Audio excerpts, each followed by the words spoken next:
Okay. Hi, everybody. Welcome to another episode of Psychic Perspectives. I am Carol Geiler and my lovely co-host, Sarah Camp. How are Hello. you? You look beautiful as Good. always. Thank you. So do you. Thank you. We're both dealing with this lovely cold weather. I think you've got some snow and it's like a wind chill of 5 degrees here. So I know we're all bundled up, Oh but gosh. we're going to talk about today the topic of the nature of evil.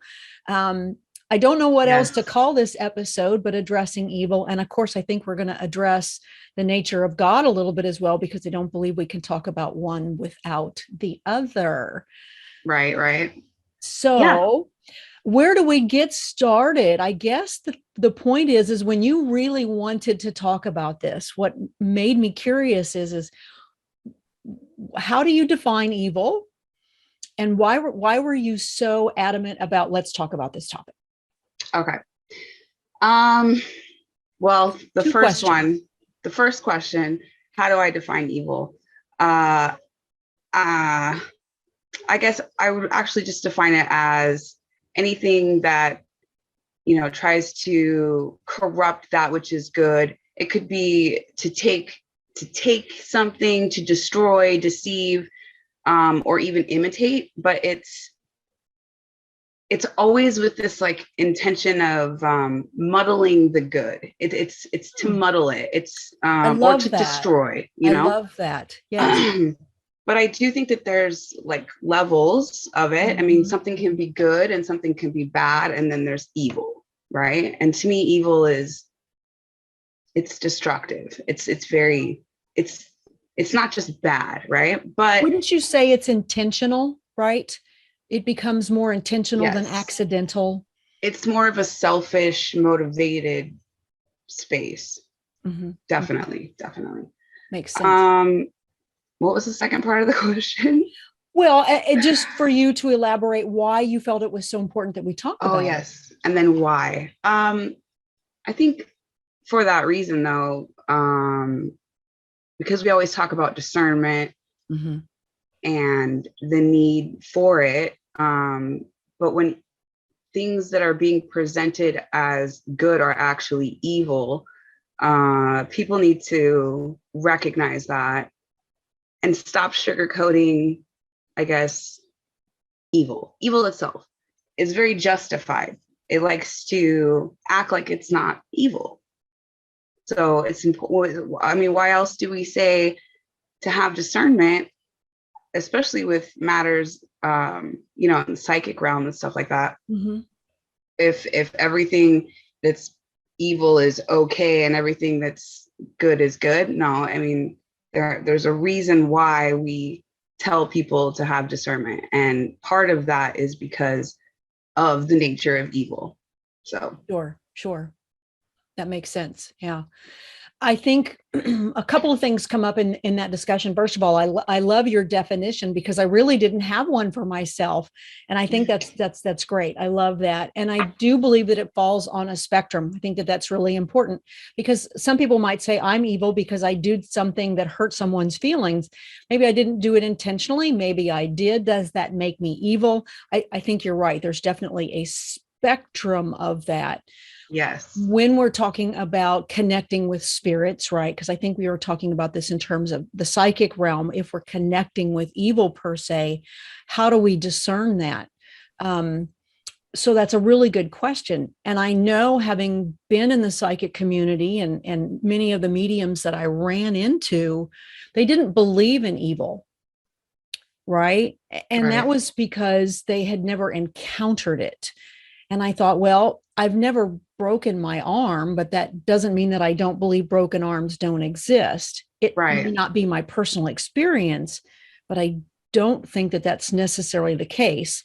So, I mean, how do you feel about that? I mean, I know your work, I know what you're going to say, but I want you to share that a little bit.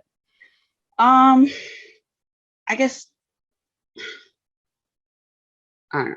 In some ways, like I said before, this idea that if we don't focus on that which is evil, we're not going to be bringing it into our lives. We're not going to be accepting it into our Mm-hmm. Mm-hmm. experience. But the reality of it is that we could easily come across it whether or not we know it. So that's why discernment is important. Well, isn't that why people say don't do psychic work in the first place? Don't do mediumship, right? Avoid it, because you're not going to know. So, exactly. It's hard. Right. Yeah. Right. So I would say, first lesson is that just because something is dark doesn't mean that it's bad, right? This is absolutely especially true in astral and dealing with, earthbound spirits, because we talked a lot about earthbound spirits in a previous episode. Absolutely. Right. So a lot of times earthbound spirits will actually look like a shadow. They'll look dark. They'll even have this like heavy kind of feeling, right. But they are not themselves evil.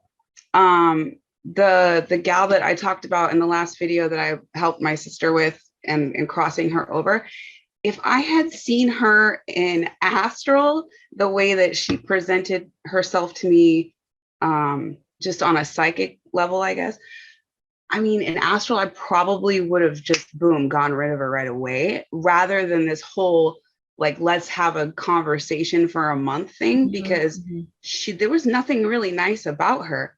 But after this, like, I guess, like I said, acknowledgement of her own traumas and the fact that really deep down she was the hurting person, when that kind of started to come off, then all of a sudden her true identity was shown. You know what I mean? Right. And she would try to project this like old hag, like scary face kind of thing. Right. But really she was pretty. And I was like, why are you doing that?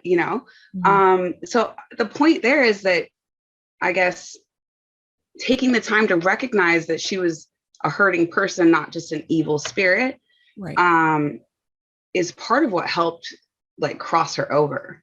But then the opposite can be true. And there is a particular case that I had written down about how we had come across this old lady in astral, and we were like, what is this old lady doing here? And it was just really weird. She seemed so innocent, and she was trying to tell us like what was happening or whatever. And there was just this weird telltale sign that something was wrong, even though there was kind of like this light coming off of her. She was not actually even a person. It was like a shapeshifter, like a Wendigo type of thing that was projecting a different kind of scenario. So while she looked innocent and like this harmless old lady that we would never hurt in astral, in fact, she was the evil that we were needing to eradicate. So how did you finally end up discerning or pulling that out? What was the telltale that you depicted behind the facade? The telltale sign, I think, for us was that there was some kind of like weird green light that was coming off of her that is not normal for any normal dead person that we come across. And she wouldn't answer all of our questions. She was very dodgy. That's a good one right there. Right. Yeah. And so there was just this like thing. And then all of a sudden it was like our guides come in and they're like, because she's not an old lady. Oh, okay. Got it. So I guess that's rule number one. Not everything that's dark is bad, and not everything that appears to be innocent is good. And that's why we preach discernment constantly. Right. And and that brings me back to the original question, which is why some people say don't toy with it at all. And I say, well, that's great advice. If it's uncomfortable for you, then definitely stay away from it and don't worry about it. But some people are born with just having these experiences, and so they really can't help it, right? Young kids are growing up and they say, I'm like, well, I see spirits. And so if we don't teach them that level of discernment, or at least teach them to shut that off and drive that away, whichever choice they choose to make, there needs to be a level of discernment there I think that that's true even here in the physical world. I mean, we're being challenged even today based on the stuff that's going on in society. We all have very strong polarized opinions right now about what's going on. Absolutely. But do we look at that person and we say that's a bad person because I don't agree with their opinions? Or is it just that person's opinion? But if we get past that difference that we have, we see that they're actually a very nice human being. And I think Right. that maybe is getting lost. But the same is true with spirits. Right. And you gave some really good examples. I remember I was in a development circle once, and there was a woman who had some natural talent, and she was rather afraid of joining the circle and inviting spirits in because she would get the heavy feeling, and she immediately registered that heavy feeling as a negative spirit. It Mm. took months before she allowed that to get deeper. And then she started to realize exactly what we were talking about. This person isn't negative. I'm feeling their negative experiences. I'm feeling their sadness. Right. I'm feeling their grief. I'm feeling their regret. I'm feeling their depression. I'm feeling their alcoholism. But those things are surface issues. Just like when we meet a person that we may not like, that's the surface. Right. We Right. have to get into the inner core, whether they're in spirit or whether they're in physical form still, and say, what's the real person that's underneath? That's Mm-hmm. when we can really say, this person isn't so bad after all. They're just going through a tough time, or they have different views, or this is why they believe what they believe, which is very different from someone who intentionally wants to deceive and to harm you. Right. Right. Now there are, plenty of, I guess, people, in the astral realm that I've come across that were dark, that were intentionally bad, that, you know, they are what they are. So, So why do you think that but is? Because some people say that they feel like if we've passed on, suddenly there's no evil anymore. Again, I disagree with that. I know that you do too. So why does dark experiences still continue in the other dimensions? What are your thoughts on that? it's choice. They've Mhm. made a choice straight up. Absolutely. I Um, 100% agree. Mhm. yeah. And okay, so the choice also goes both ways. So anything that's even demonic always has the choice to level up at any time. Absolutely. They really do, Mhm. including the devil himself if he wanted. Um, but that goes the other way too. So anything that's good, it's like the proverbial Star Wars Jedi versus Sith syndrome. You have innate power on both sides, right? Absolutely. But Absolutely. it's the choice. It's like a gun. What are you going to do with it? It's a Mhm. tool. It's a thing that you use either for good or for bad. And there are some things I feel like are very neutral in that way. Like earthy type spirits, jinn, fae, they're all very well, not always, not fae, but jinn. Okay. I was gonna say, I don't know. Some people think that they're pretty trickster type, but I've They not had any can. experience there, so I can't say. Well, and this is the thing I learned with fae is that once they've made that choice to be dark, they don't come back. There's like a resolute choice. I am now dark, and they don't go back on their word ever. At least Mhm. that's my experience. If they've chosen the path of light, that is where they work. If they've chosen the path of dark, that is how they operate. Um, so I don't know. I mean, I'm sure they still have the choice, but they don't. It's like they've already gone through the process. They're like, this is what I'm doing, and this is how it is. But in Islam, for example, there are stories about how the Prophet Muhammad would preach to the jinn, and there's like this level of, I guess, good or bad within them. So they could easily be good just as easily as they could be bad. Does that make sense? Mhm. Mhm. Um, I agree with you. Yeah, I think it's all about choice. And I think that's the misconception, is that when we pass, suddenly everything becomes light and airy fairy. And I don't necessarily know that that's true. I think we're given an opportunity. We're given lots of opportunities in this life as well to choose our path. And as we pass, I believe that there's the opportunity and the choice to decide how you want to handle your life. And Right. some people choose to continue to be who they are, to continue to have these less than positive experiences. They want to be harmful for whatever reason.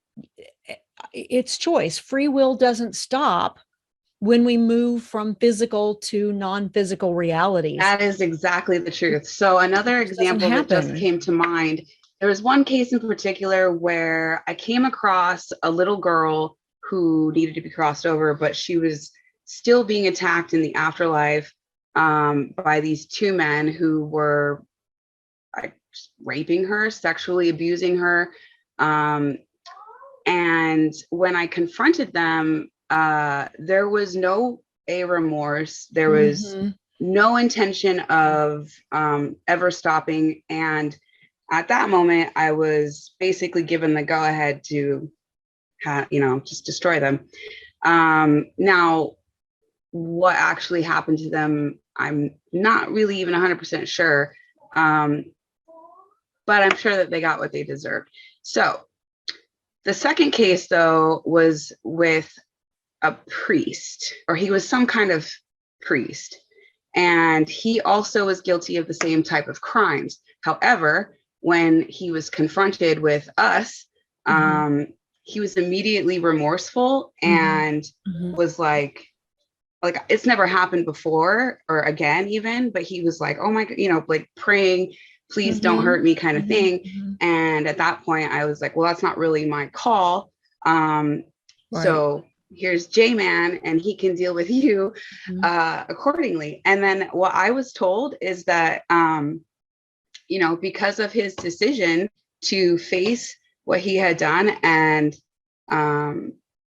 ask for forgiveness, that he would be counseled, and that the decision that I made to not just beat his ass was the right decision, because that's what I normally would have done, or at least wanted to do.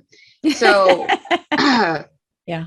So I think those are good examples again of the intention that was behind, or the feeling that the person had in their experience. So the whole thing was that what Jesus told me was that it will not be without atonement. So absolutely, it's not just like he's, because I was kind of pissed, like what you got, you get to kill babies and go to heaven afterwards. Like, but no, it's not without atonement. So, okay, fine. And choices have consequences. Absolutely. They have consequences. And is that not what we say, religion and Jesus and redemption is for? Is, and that's also why I think we kind of judge ourselves a lot too. It's like, if you're not willing to acknowledge the fact that you've done something wrong, or that you've hurt somebody intentionally, and ask for forgiveness, and then, do the proper atonement, you don't deserve it. But that's the whole thing, is that it's like, it's a choice. I guess that's all I'm saying. It is. It is. And I think, like, yeah. I was gonna say, like you said, it doesn't end in this physical life, it's also in the afterlife. And I think it's just that common misconception that when we pass, it's like, okay, it's heaven or hell, if you believe in heaven or if you believe in hell. But people have these, and in many ways, it's probably really true. I mean, you get to choose. It's not the judgment that comes, I think, from this higher being per se. I think the whole point is just like we're on life, life and earth right now, we're getting to choose how we live our life, and that's going to be our experience. And when we pass on, we're going to be given other choices to have other experiences, and we get to choose. And you're going to suffer the consequence of your choices. You may feel that these negative choices that you're making are serving you. In the long run, they're just driving you further and further down into your own the hell that you create, right? Exactly. And that comes Exactly. up in mediumship where spirits come through, family members, loved ones. And I'm not saying that they were evil, but they talk about the fact that I created my experience.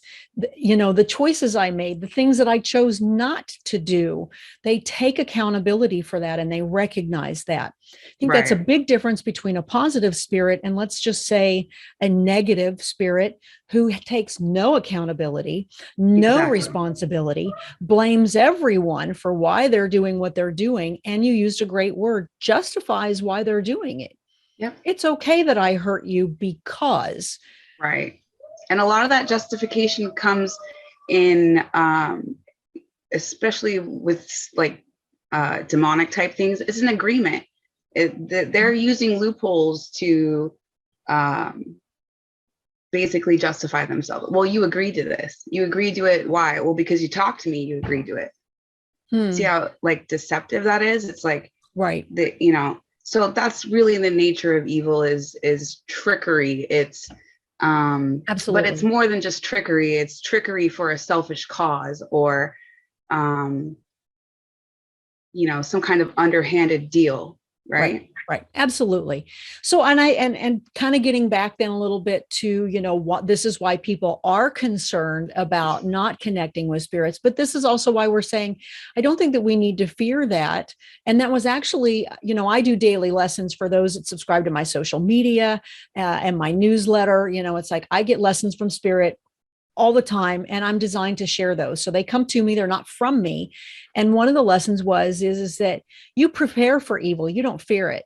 Right. And the picture that I used was this woman who was attacking this man who was attacking her. And I thought, she's prepared, she's ready. We don't ever want to encounter evil. No one does in this dimension or in the afterlife. We just don't, but we have to prepare for it. If not, that's what we're afraid for, is because we're not prepared. So I'm not saying that we want to welcome it. I don't think that anyone wants to welcome that experience. But if we're prepared for it when it happens, then there's nothing to really fear. Discernment is the key aspect to that. It's about recognizing what you're connecting with. And so how do we do that discernment? Okay, well, one, which you already highlighted, that we both highlighted, recognize that people's dark experiences don't make them a bad person. That was today's lesson, actually, that was posted on social media. I know. There are no bad spirits. There are only bad experiences, right? And so if we get past that, now, if I choose to keep having bad experiences and doing bad things, I may get defined as bad, but there's still a soul underneath that. Doesn't mean we need to engage with that soul. Right. Yeah, that's true. So you had something you wanted to say in regards to that? Well, I saw you thinking. Yeah, I don't know. I mean, the way that it's kind of set, like I don't know if I totally agree with that statement, but I get what you're saying. So it's like there's always a soul underneath. How deep we have to go to salvage that soul may be really far. That's the truth. That's the difference. And how far do you want to go? I mean, we look at nuns or priests or nurses who walk into prison, and they're willing to be there in the face of all of these individuals who have horrendous intentions, and they don't fear it because they feel like they're there to connect with the soul. So I think we just prepare, and you don't have to face evil, so to speak, but at the same time, you don't need to fear it either, I guess is the point that I'm trying to make. Yeah, I would agree with that, because fear is the ultimate, like, what they want anyway. So fear is what gives people, fear is what creates control. Right. And it gives them power over you. You can only control someone that's afraid. Right. Right. And so the more you give into it, the easier you are to manipulate. Right. So some other discernment things that I think that are important too, that we've already talked about is there remorse? Is there no remorse? If there's no remorse or no regret or no accountability, be very cautious, because at that point, that person is still, it doesn't mean that you can't connect with that spirit, but you do need to be aware that that person is not ready to repent at that particular moment or take accountability, you might want to just be cautious.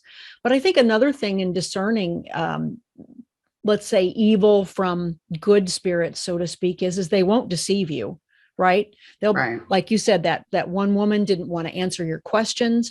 I have never had a case where a spirit didn't provide me with validation Right. Right. and information that I could prove to be true.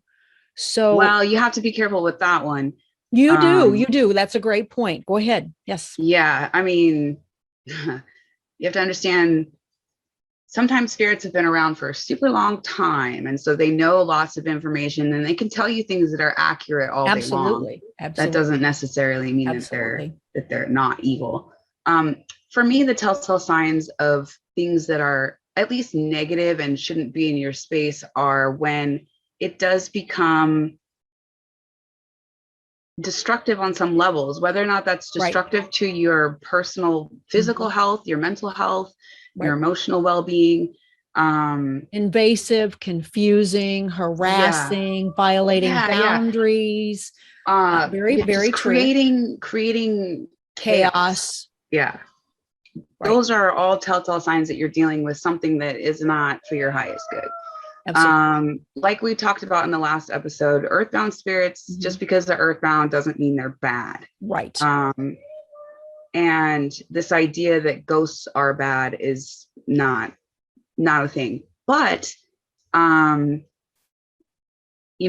I was saying it, I forget which video it was, but about like when a demon, for example, tries to present itself as something good, they'll usually go for something like a little kid that's is super, puts your guard down, very alluring, or they know how to get to you in a certain way. Oh, you're the protective, nurturing type. Right. Oh, let me present myself as a little kid that needs help so that you'll come in, it's this lure and then, bait and switch kind of thing. But a lot of times too, it could be a synergetic thing where they're like, oh, well, I'm going to give you all these psychic powers and information, but in exchange, you're going to have to do this, that, and the other, or whatever kind of, like I said, that's a bait and switch. It's not a straight up for your well-being. And that kind of leads me to my next point of discernment, because people are like, well, how do you know that you're just not being deceived by, these, what I call my spiritual teachers or, my spiritual team, guides, whatever term you want to use for it.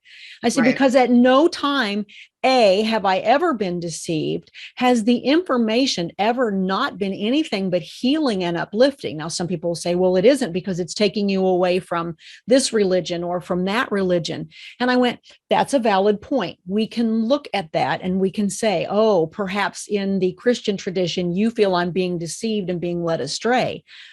But again, it's like, but there's nothing that isn't loving. There's nothing that isn't uplifting. There's nothing that isn't healing. That's the whole point of spirit communication that's positive. It's not destructive, it's creative, it's healing, it's loving, it's uplifting. And I think you're right that maybe evil could deceive you to some point, but at some point they simply can't keep that up. At some point, something's going to come out and you're going to go, something's rotten in Denmark, right? Right. I mean, at least you should, especially like if, like I said, it's really having some kind of negative impact in your life.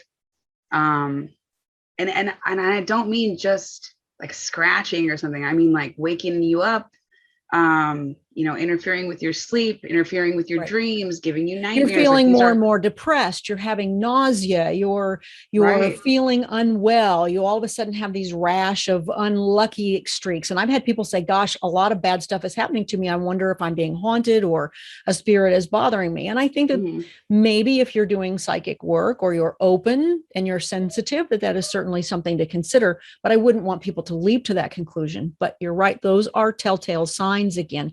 And I think that leads me to my other big point that I want to make about this is never give up your power, period. Yeah. And what do I mean by that? What I mean by that is don't trust spirit to the point that you stop making your own decisions. Right. Ever. If any spirit tells you that you need to do something because I told you so, I'm stopping.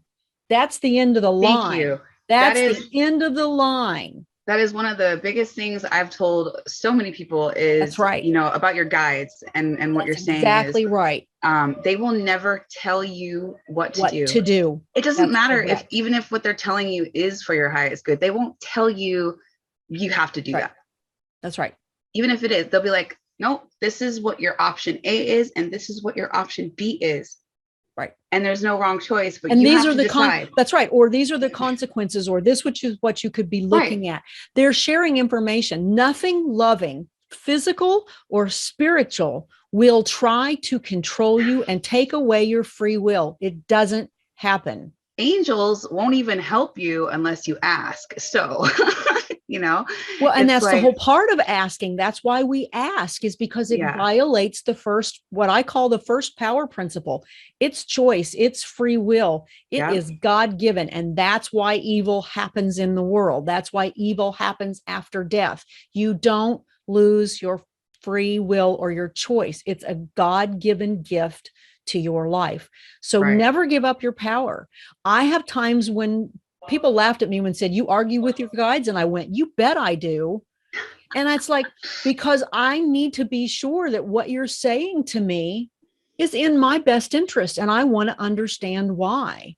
Right. Yeah, I've yelled at my guides too. Like, where were you on that one? Well, I don't mean it that way. I actually, I feel like I have a good relationship now, but I had to evolve into that. But the point is people start to get connected to their guides and my guide said this and my guide said that, and I need to do this and I need to do that and I need to do this. And I think we need to be really, really careful. There's nothing. Well, they will.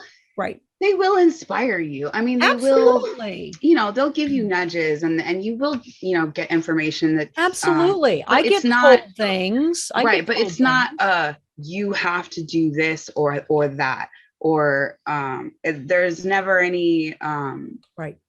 Like you said, violation of free will. It's always your choice. But it's the person we're talking about discernment, right? It's the person, you have to maintain your decision-making abilities. Again, I'm going to go back to what's happening in the world right now today. You can easily be deceived by a politician, by someone, by a food company, by commercials, people who want your money, people who want to control you, but we don't see past that. People have given up their power to the point that they're not making decisions that are in their best well-being, or they're being deceived to the point that they think it's in their best well-being, but things in life are not working the way that they should be. Right. Exactly. That's when you need to step back and go, wait a minute. This isn't, something's not working here. I think the motivation behind what's happening is the key question. So, for example, we know what's happening right now in society is motivated by money, and greed and power. That's right. So when we relay which is that, to me the quintessential evil right then and there. That's just it's not in your well-being. It's not interested in your well-being. When we think about it on a spiritual level, though, then what's the motivation? Well, in the spiritual realm, energy is kind of the currency, right? So that's where you're kind of could be considered money or something like that, because it's still control. It's still manipulating other people. You're being controlled by it, but also it's because it's being taken from you, because you've given your power away, and now you can be exploited. So I guess another question you could ask in just trying to discern, who or what you're talking to, is what is the motivation behind the spirit that you're talking to give you that information? Absolutely. Are they asking for something in return? Because guides don't ask for shit in return. Right. Very, very, very true. Right. They're usually here to give. They want to work in a relationship with you. I just want to bring into this one of my favorite saints, which was Saint Teresa of Avila. And I know I've talked about this before, either in this video or some of my personal videos. I have some of her works back there. I'll put a picture of the book up here. She actually heard voices. She actually received vision. She actually had communications. Now, she was a nun, right? Catholic nun. So for her, she believed that it was all from God. Well, of course, there were people in the church that supported her, encouraged her to move forward, but there were people in the church who told her that she was being led astray and it was the devil.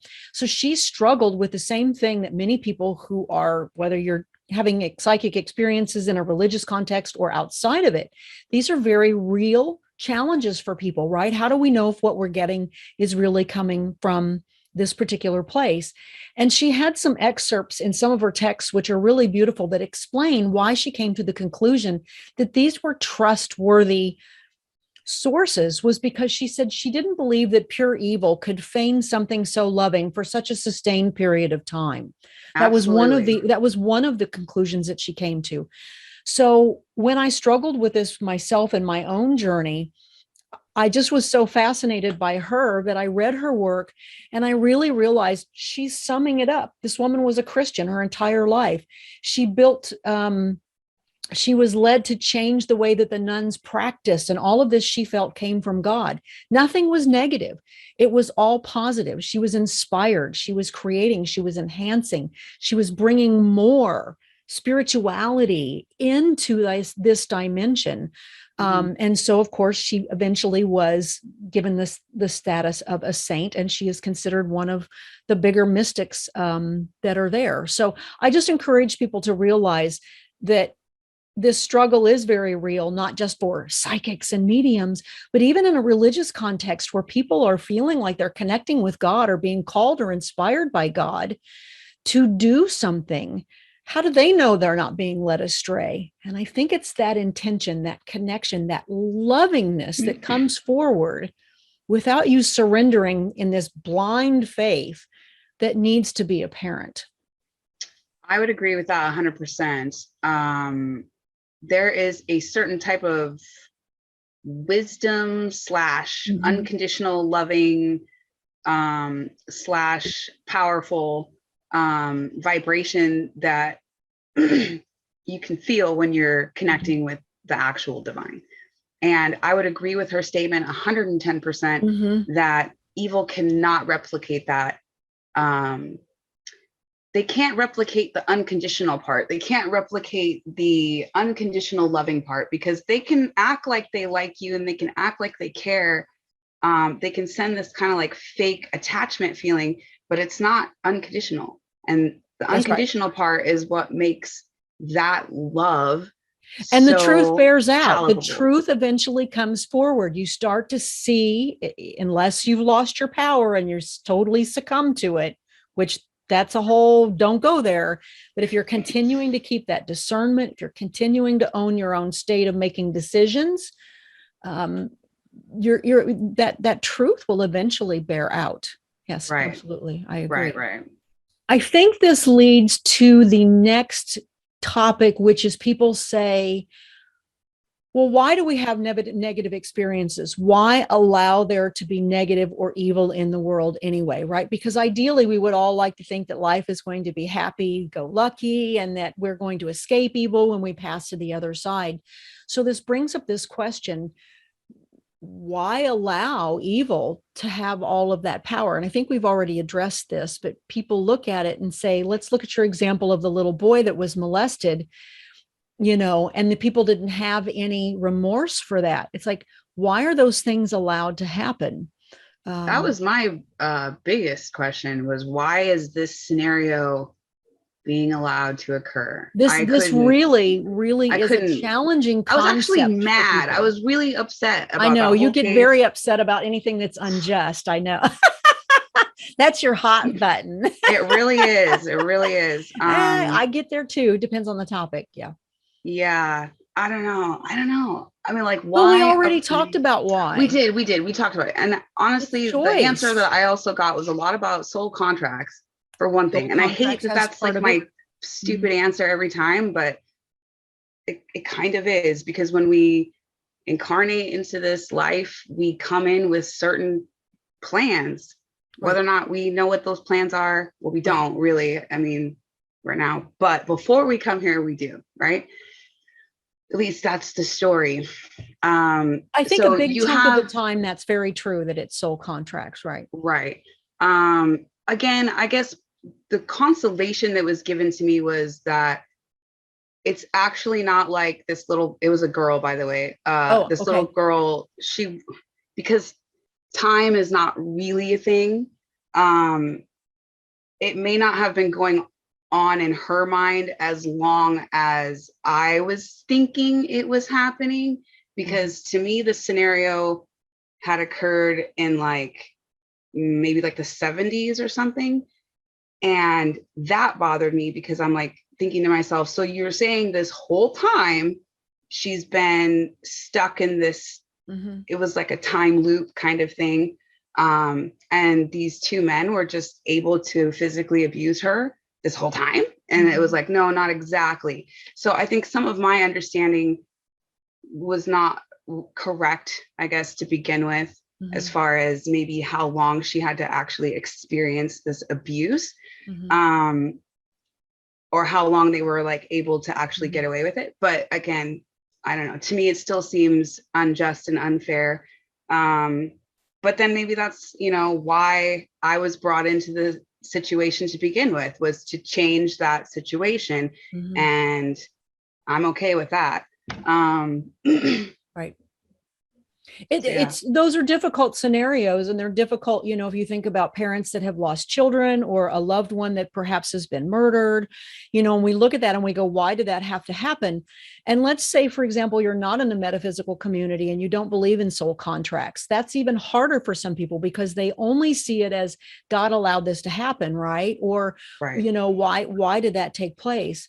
And I don't want to presume to have the answers for that. I think that I want to encourage people to take that question to their religious or their spiritual source for higher power, whether you call that God or whatever it is for you, and allow yourself to receive that answer in a way that makes sense to you, because I don't want to be the person to define that for someone.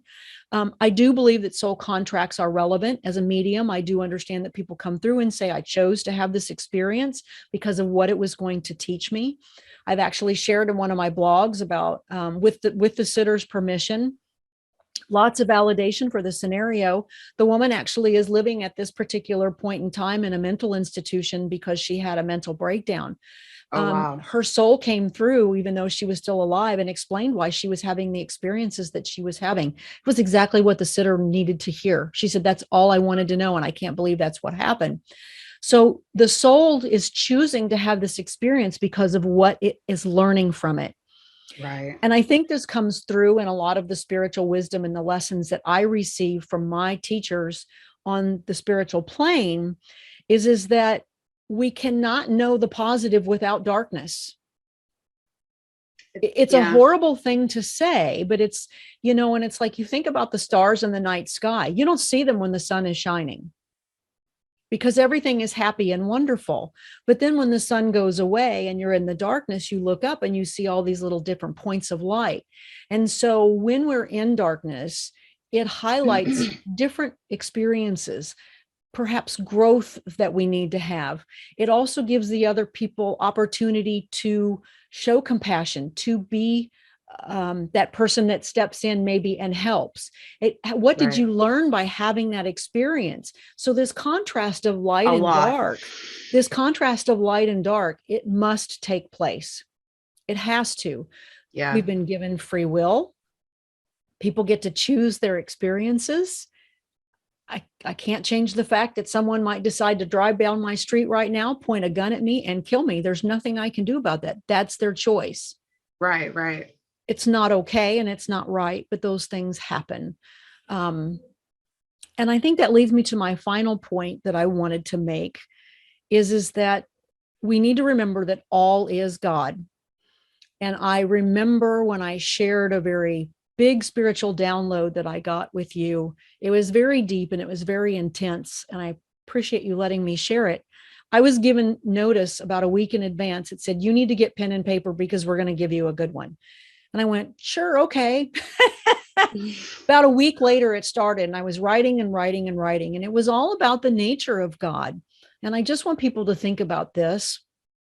God is all, capital A, capital L, capital L. That doesn't mean evil is over here and evil is not God. No, God is everything. God's the whole package. And unfortunately, that means that there are negative aspects and positive aspects. It's all still God. We see it as anti-God, not God. It definitely isn't moving in the way of light. It definitely isn't positive and uplifting. But these experiences create things for us that allow our soul to grow and allow others to grow and experience as well. So I know those are difficult and challenging things for people to embrace, but that's I have just heard, I had a communication with what I would call a negative, positive, positive, negative, whatever. It was basically someone working for the negative, but some of the things that he was saying had truth in it, right? And one of the things that he said that stuck with me was kind of goes with what you're saying, is that it's kind of this play or game that we play in life. You pick your team and you play the game, but that there's also more than one kind of evil. There's the kind of evil that signed up for it, that is almost like a catalyst. It's almost like it's meant to be there, like you said, because we have to know the bad in order to appreciate the good. But then there's this other kind of evil that really strictly only performs evil for the pure joy of performing evil. And that kind of evil does need to be eradicated. And that kind of evil is a little bit different than just the good versus bad, or the yin yang, for example, is what I like to compare it to, because it's always going to be there. You're always going to have balance between dark and light, good and bad. And that was a huge part of that big download, or that big information that I've gotten, is you cannot really eradicate it. We might say we want to, but it's just, there's always going to be this state of opposition.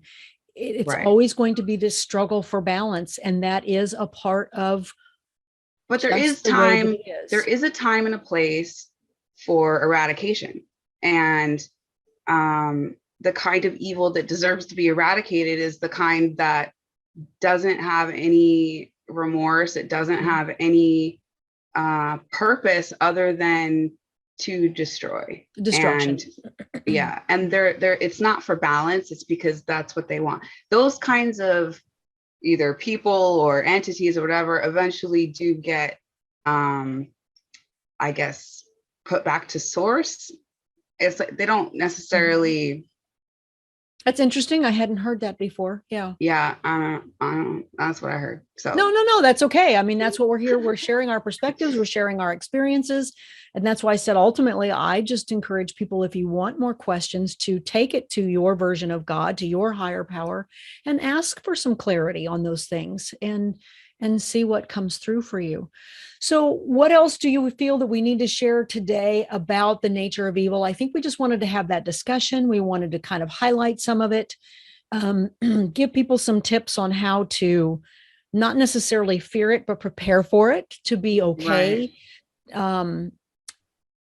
And then not to feel like that everything needs to be something that needs to be afraid of. There can be a balance in that. Well, yeah, when it comes to evil, I think fear is your worst enemy. So don't have fear about it. But what takes away that fear is, I think, knowledge. Knowledge and acknowledgement. So we can't pretend that it doesn't exist, and we can't sugarcoat things that don't need to be sugarcoated. But we also, I think the biggest thing is just focus on not being that kind of person. And the more you can do that and be in the vibration of what is good, you'll understand and have that discernment, which is why I think it's important. It is important to have some sort of,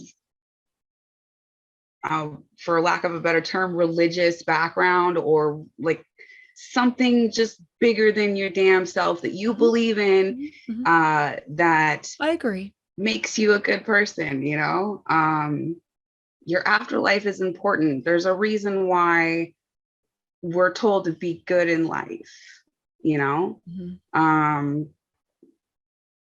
I don't know.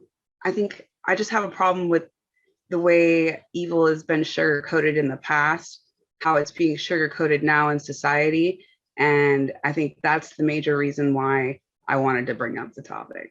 So yeah, no, it's I think we upsetting. covered a lot of it. But. Yeah, it's upsetting to me as well, and especially when we look at, and I'm just going to use food as an example. You know, I have been very passionate about the fact that I believe that the food industry in and of itself is really interested in nothing more than keeping people addicted to their products, regardless of the health consequences that they have. They really just don't care.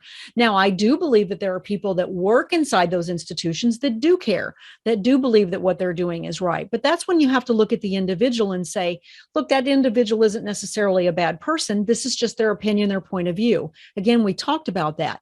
But when we look at the institution itself, the overall intention of the institution is not about your well-being. It is about profit, keeping you a customer, and continuing to keep themselves surviving at all costs. And that cost comes at the expense of other people's health. Very, very adamant about the fact that we're being told things about our health that are just flat out right lies. That infuriates me. It just infuriates me, because I was sick for years listening to what people told me I should be doing. So the answers are out there. And I think that we need to look beyond being careful that we're not judging the individual in the institution, seeing that person as the soul, right? Which is what the spirit lesson was. Recognize that there's a soul, there's a person there, but then there's this larger body sometimes that can take over, and people get swept into it and they buy into that. And then that's this larger intention may not always be the intention that you want to get swept in. And I think that's a little bit about what you're saying. Be swept up in the attention of love and empowerment and supporting and healing and listening. And when spirit connects with you, it should have this vibration. That's how you know when it's genuine. That's how you know. Exactly. Don't allow yourself to get swept up into the negative by being gullible or feeling like, my guide said this to me today and my guide said that. Do I have a connection with my spiritual guides and team? Absolutely. But that relationship is on track, if that makes any sense. And you need to be and it's careful not that you've invasive. got it's not, it's like, there's a difference too between you reaching out to your guides and asking for help or for advice or something like that, versus your guides coming in and being like, Carol, you need to do this and you need to do that and blah, blah, blah, blah, blah, blah. And you're like, what? I didn't even ask for your help. It's a relationship, and people that want to control you are not really interested in a relationship. They're interested in manipulation. Exactly. There's a big difference. They're interested in getting you addicted, getting you hooked. And again, I'm talking about in the physical dimension and the non-physical dimension. You have to be capable of discerning, even in this world, whether or not someone really has your best interest in heart. And I'm again going to use politicians as a perfect example of people that will lie to your face to win your vote and have zero care about your life. What they care about is their own lives. Are all of politicians like that? Absolutely not. Yes, I don't think so. I don't. I think that they have agendas, but that doesn't mean that I don't think that their agendas aren't. I think they're people that are truly out there trying to serve the world. I really, really do. But I also think I think there's also a big chunk of people that are out to serve themselves. And if you're simply believing what someone is telling you without critical thinking and discernment, you're just going to get sucked in. Ignorance is not an excuse. They say that a lot in Islam. I'm just going to say that. They're like, just because you didn't quote know it's not an excuse. You have to. That's wonderful. You know what? One of the lessons that I got, because again, I get my daily lessons. This happens in meditations. Yesterday, I got one laying in the tanning bed. It was the funniest thing ever. But it's like, I don't know when they're going to come. They just give them to me and I know I'm supposed to share them. But what you're talking about is I was asking, come on, give me some material for the evil podcast. I want to be able to know what to share. And the lesson was, it hasn't posted yet. It says, complacency is the biggest evil of all. Yes. Complacency is the biggest. That was the whole message. It was just those few short words. And I went, okay, I want to look up complacency. It's not caring and being indifferent. Yep. That Yep. is the biggest evil. So we need to care. We need to want to make a difference. If other Yeah. people don't give a crap about you, you need to be capable of seeing that. Right. You need to be able That's to where see I through think that. the biggest part of the intentional thing we were talking about is like, you know, your guides are giving you information based off of a selfless motivated space versus something evil that's coming from a selfish Right. motivated space. I don't And share these daily lessons for any reason other than for them to empower people. Where's the deception in that, right? Why would I even begin to doubt that? What in any of that information is a lie, not helpful? It's up to you whether or not you choose you're interested in the lessons that come through or not. My job is I love receiving them because they're beneficial for me. I've been asked, not told, asked to share them for people who are interested in hearing them. I had the choice, and I went, okay, it's putting me out there, but I'm willing to grow and expand. And so I'll do that. There's nothing that isn't loving and helpful about those messages. So why wouldn't we listen? So, but it can, and again, like you said, they're not going to tell you you have to do anything ever. That's right. They're going to give you the information. This is what is this if you choose this, and this is what is this if you choose that. Right. You get the choice. You get to decision. I mean, they might tell you, you know, this will be probably harder, or this will be the harder road if you choose this way. As a matter of fact, that just happened to me a week ago. I'm like, it's like, are you ready for this? And I'm like, they didn't tell me what it was. They just said I needed to make some choices about the following things because some options are coming available. And people go, well, why doesn't that happen to me now? And I think it has taken me 13, 14 years to develop a good relationship. I've had to grow and evolve into a place of trust, not only my trust, I was just going to say trust in me. But also a maturity level. And so I think people think, well, I want to have a connection with my guides because I want them to tell me what to do and all this other kind of stuff. I think that's not accurate. That's not how it works. And so we kind of have to develop a sense of maturity, a sense of our own self, a sense of our own power. And that's when our connection with spirit deepens, right? Because we're able to handle more, take on more.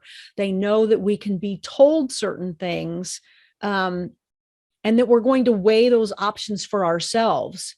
That's them lovingly not causing damage. Right. That's exactly what that is. Why would I not trust that relationship? You know, but we have responsibility with that as well. So I don't know how we got off on that, but I think it's a little bit about discernment, you know, of what's positive versus what's negative. Right. Oh, and I forgot to mention hellhounds. But see, that's like, it's not a big deal. But like hellhounds is a perfect example of something that I encountered in astral that in the very beginning, I didn't know what it was. It's definitely dark. And I called them beastie because that's kind of what they seemed like. So was this symbolic of something or? No, they're actually hellhounds. They're like, I don't know, maybe a type of fae or something, but they kind of look like hyenas on steroids or something. And at first, I guess, glance or thought or appearance, they feel, you feel their presence. You're like, oh, I know something's out there. And when you're on a case, you know, you're searching for these things. So you're like, well, what's here? And I remember the first time and I was like, oh, well, there's something in the woods there. It's like a beast. And, you know, it's dark. I don't know what it is. But it was not a threat. And as I've, you know, grown into learning more about what's in the astral realm, I've learned that hellhounds, even though they look weird and are kind of scary, they're not like bad. Like some people think they are bad, but I don't see them that way at all. I think that's just where the discernment has to come in, right? Yeah. Very, very true. Very true. And being open to what the spirit story has to be. I'll just share briefly an example. And I have to admit that this was not for a client. This was just what I call a pop in or a drop in. I do meditation Monday through Friday very diligently in the evening.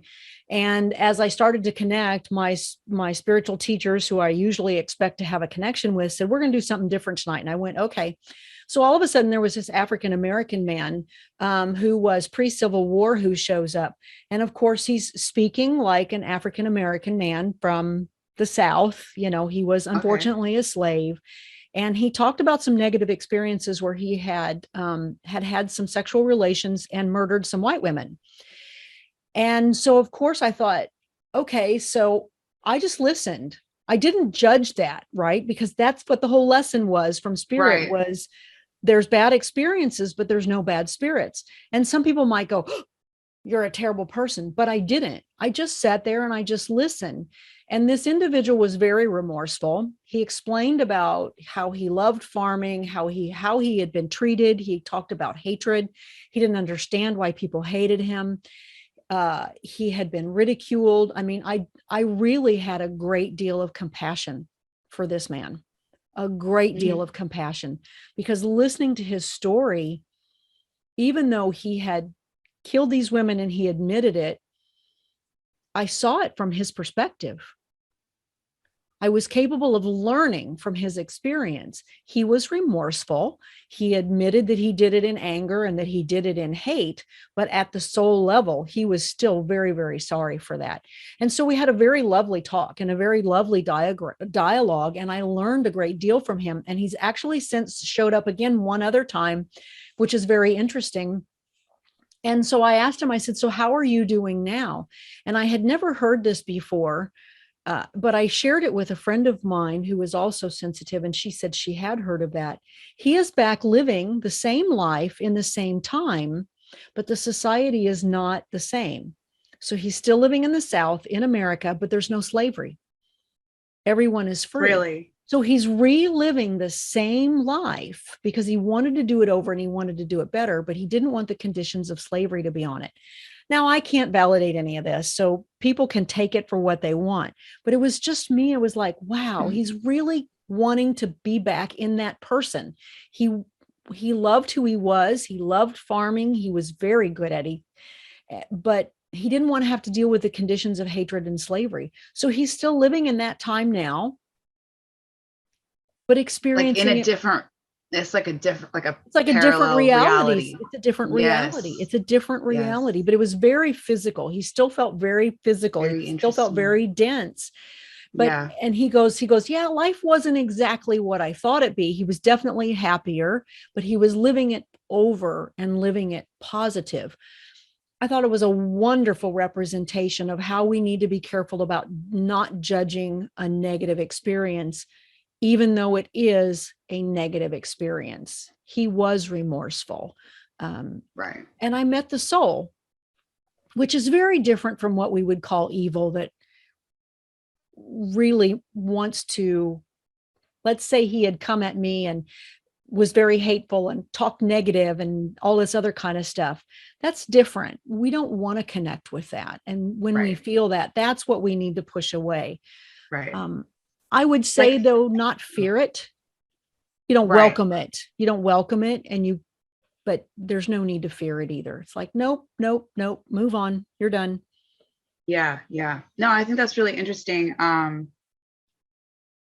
It was very real for me, so I've absorbed it. Yeah, no, it and I thought it was worth sharing. Yeah, it rings true for so many different just scenarios that I've come across in astral where you're dealing with someone that may not have been the best person in life. Right. And yet somehow by them explaining the things that they've done and everything, you can kind of have that compassion that you're talking about. You can see it from their perspective. It doesn't make what they did right. It doesn't justify the action, but it gives you an awareness and a sense of love and compassion. That's the state we're supposed to be in.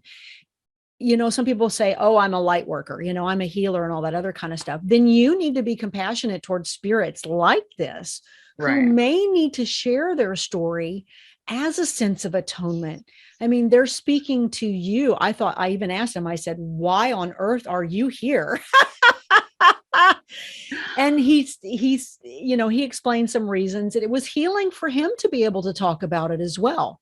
It was healing for him to be able Yeah. to share why he did the things he did, and to have someone listen to him in a state of love and compassion. And if we're light workers, if we're connecting with spirits, can we stand in that space and be okay with those who have made bad choices but aren't necessarily bad people? Right. That was it's still hard for me, I guess, when it comes to the whole justification thing. Like that was a really big lesson for me about the guy that was remorseful versus the two that weren't. I think that's a perfect example. And it's funny because they did that for me right after this individual left. His name was Samuel. He introduced himself as Samuel. Right after he left, they brought forward another spirit. He was very far away. So I have a feeling they were kind of keeping him at a distance. He had zero remorse. He admitted to have killed an old lady and her dog. He said, I broke in. He goes, I was looking for stuff for survival. He said, they were in my way and I just didn't give a shit. And he still didn't care. Yeah, that's the thing. Didn't care. They still don't care. Yep. I was capable of hearing his story, but at no time did I really want to go further with that. Right. It's because I knew that he just didn't care. I'm not the person, I'm not your counselor. I'm not going to allow you to continue to connect with me. Okay. You've shared your story and we were done. And I've not thought about it again because I don't want to welcome that type of energy back in. So I'm not to say there isn't a soul behind that person, because I think that it most definitely is, but that's beyond my capacity to deal with. I leave that to the higher spiritual beings on the other side. Right. And so for me, like with the two that I encountered that I basically, obliterated, it wasn't because I just wanted to obliterate them either. It was because not only were they not remorseful, but they came at me kind of thing. It's like, they're still in the attack mode. They're still in the evil mode. They're still in their ego of, I just want to commit evil. And my presence in the matter had nothing. They didn't care about it. So to me, yeah, those are two very different scenarios of one person that was like, please forgive me. Oh my God, don't hurt me, whatever.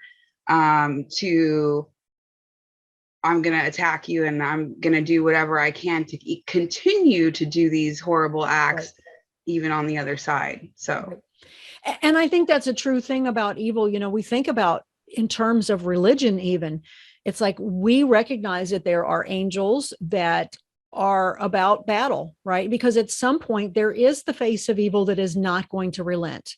At some point, there is a face of evil. We have to be capable again of discerning. If we look at Samuel as the wounded man who made some poor decisions, we don't need to attack. We need to come from a place of love. But at some point, we do get into that situation where, are we saving the innocent? Are we stepping forward? Are we the justice that they deserve? Right. Because they've made choices to do something negative. All choices have consequences. What if we are the person to deal out that consequence? And people go, oh, but you're not God. You can't make that decision. And I'm like, well, yes and no. Yeah, I had a really big question about that when I first started doing astral, was like, am I in the right place by having some sort of influence over where these people are going? And the truth is, I don't have say in where they end up, or I'm not the, judge, jury, executioner type thing. I'm just the person that's coming in, granted with angelic assistance, to clear people's spaces. Right. And if in that process, something is trying to attack me, that's your fault that you did that, because now you're going Correct. to face the So you consequence become of the that. consequence to their choice. And Right. that's, I think, the other thing that we have to realize. Let's say, for example, God forbid, this is a horrific example, but someone that you love gets murdered. You're going to want some sense of justice. You're going to hope that that person has a consequence. And you may say, okay, it'll get handled when they pass to the other side. It might get handled in this life. They might get caught. They might go to jail. Maybe they get shot in the process. So this whole sense of good and bad and evil and God and justice, and there are consequences and there are choices. And we do know that, again, Michael steps forward as the warrior, right? As the Yes, protector. absolutely. There is Mhm. going to be consequences.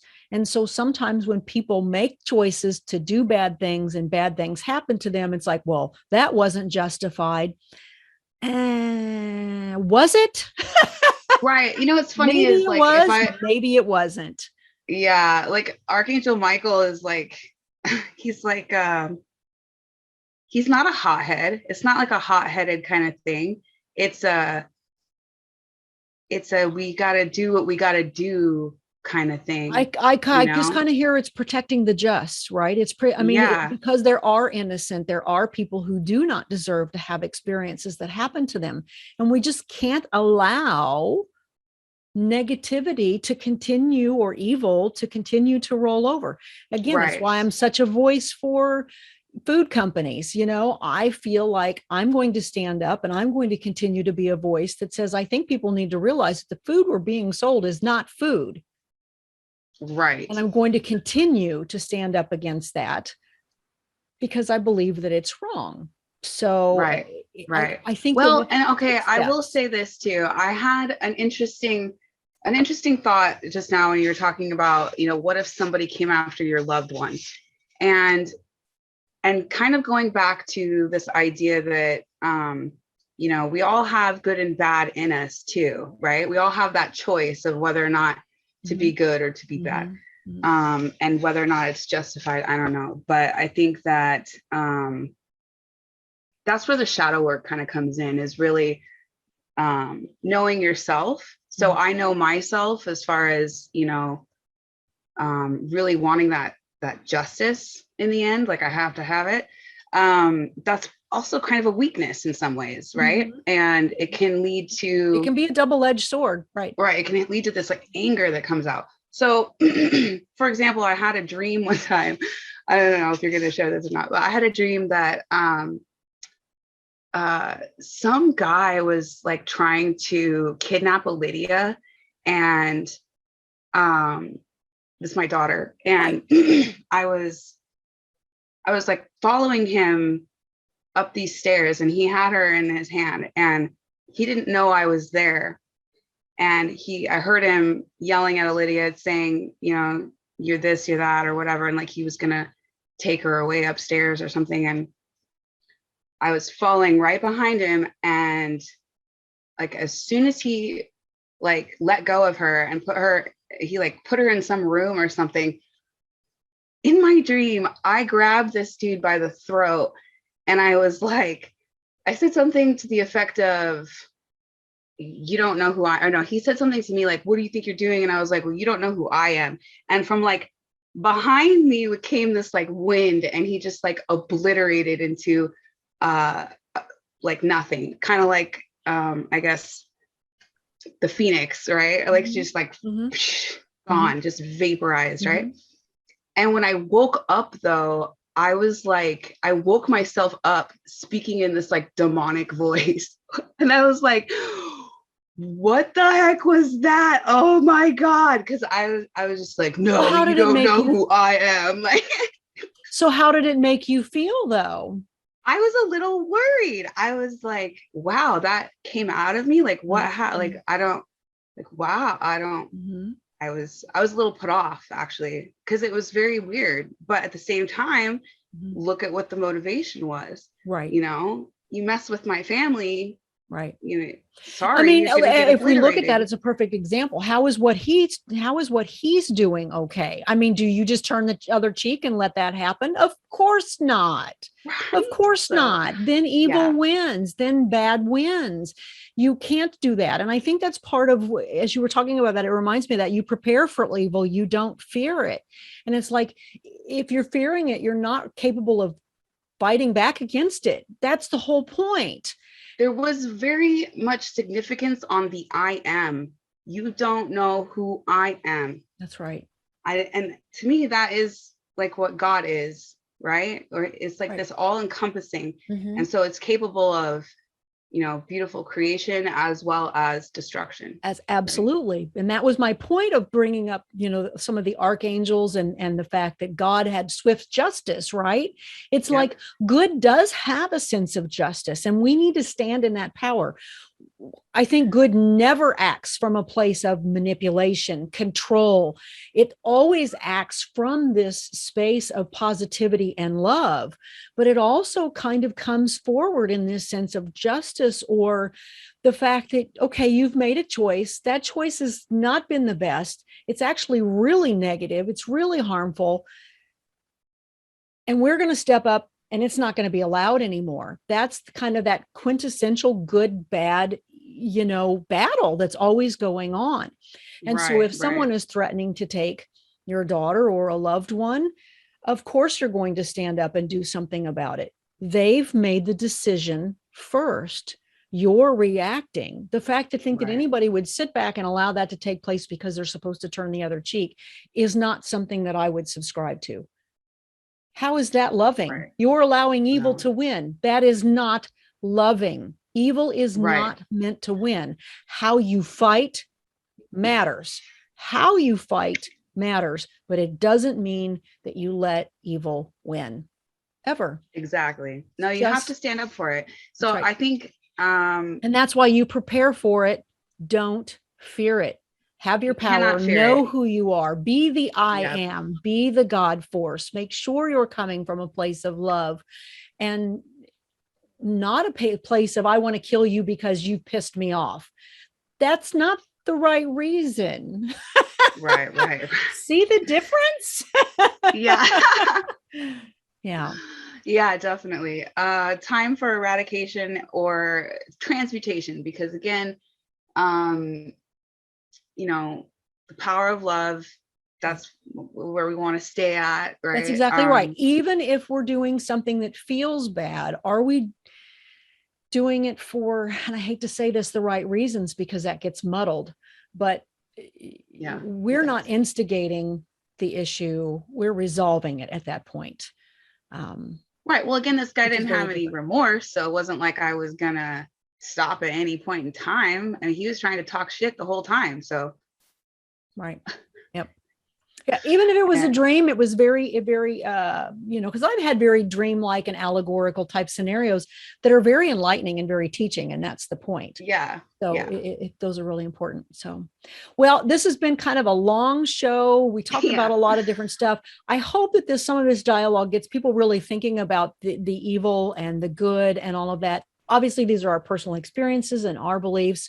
You may have some different ones, and that's okay. So, any last comments for you? Otherwise, I'm going to close it up.